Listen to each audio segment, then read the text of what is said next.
В Аше начал работу производственный цех по выпуску железобетонных изделий. Здесь изготавливают опоры для линии электропередачи, кольца для систем водоснабжения и канализации, а также плиты для подстанций. В сутки предприятие способно производить до 24 опор. Бұл цех 2024 жылы август айында башталған құрылыс іштері.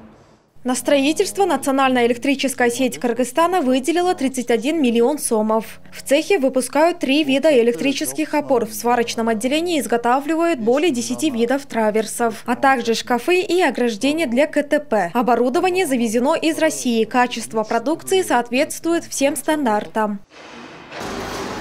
Строительство объекта началось в августе 2024 года, а введен он был в эксплуатацию в День независимости Кыргызстана. Запуск производства позволит существенно сократить расходы на закупку железобетонных изделий для энергетической отрасли.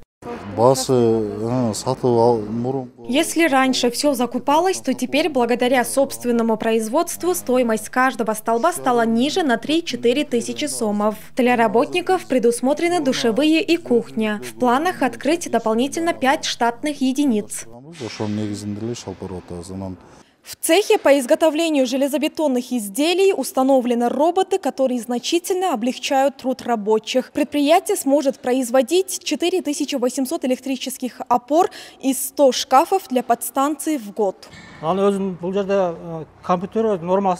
Здесь производят опоры длиной 9,5, 10,5 и 11 метров. Аппараты работают в полуавтоматическом режиме и сами задают норму. Мы подготавливаем воду, цемент и бетон, запускаем процесс и краном заливаем смесь формы. А этот станок изготавливает хомуты для опор. Готовые хомуты устанавливаются на арматуру и растягиваются по длине изделия. Здесь же режутся заготовки.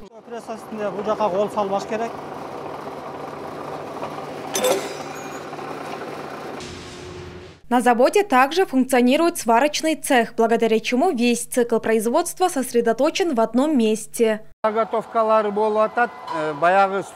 Здесь подготавливают заготовки из металла, на станке режут уголки, а траверсы предназначены для новых кабелей на опорах. Также используются точильные аппараты и другие станки. Вся продукция производится на месте.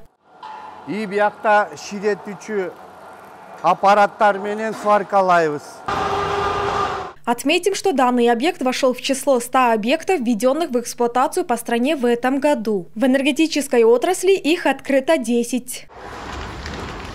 Айтунук Мамытова, Уран Адешев, ЛТР Ош.